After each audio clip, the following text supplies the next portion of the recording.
ဒီနေ့မှာတော့ Transmat ရဲ့လူကြိုက်အများဆုံးနဲ့အကျန်းခံဆုံး speaker တစ်ခုကို review တူတူလုပ်ကြည့်ကြမယ်။အဲ့ဒါကတော့အခုညီမရှိမှာရောက်ရှိနေတဲ့ Transmat ရဲ့ Margin C3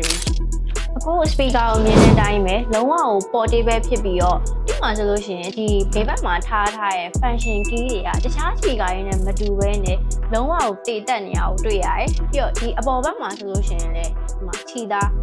တော်တော်လေးကိုခိုင်နေညီမတို့အပြင်နေပါကြီးတည်သွားမယ်ဆိုလို့ရှိရင်တော့လုံးဝအဆင်ပြေတယ်။ရဲ့ထူးခြားချက်ကဘာလဲဆိုလို့ရှိရင်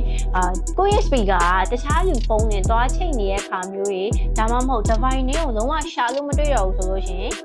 ဒီ speaker မှာပါရဲ့ Bluetooth icon တစ်ချက်နှိပ်လိုက်အောင်ပဲ။နောက်တစ်ချက်က water resistant ဘိုင်းမှာဆိုရင်သူက IP7 ကိုအသုံးပြုထားပြီးရဲ့ကဲမကြခင်ချိန်မှာဆိုရင်လည်းတကြံကာလကိုရောက်တော့မယ်ဆိုတော့တကြံမှာရေဆိုးရေစင်မှာကိုလုံးဝ view ဆိုင်ကြမလို့ပဲနဲ့တချင်းတွေကိုအေးဆေးဆေးဖွင့်ထားပြီးတော့စိတ်ချလက်ချအမုန်းကဲလို့ရမယ်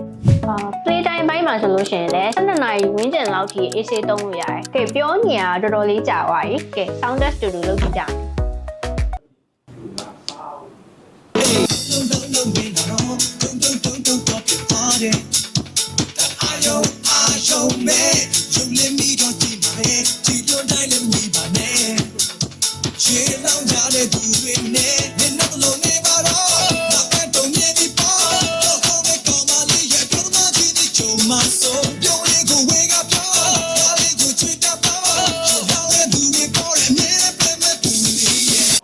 ဒါဆိုရင် Transmat ရဲ့နောက်ထပ် base speaker ကို review လုပ်ပေးရအောင်လဲဆိုတာကို comment မှာ mark ပေးရပါတယ်။ကဲဒါဆိုရင်နောက်ဗီဒီယိုမှာပြန်တွေ့ကြမယ်နော်။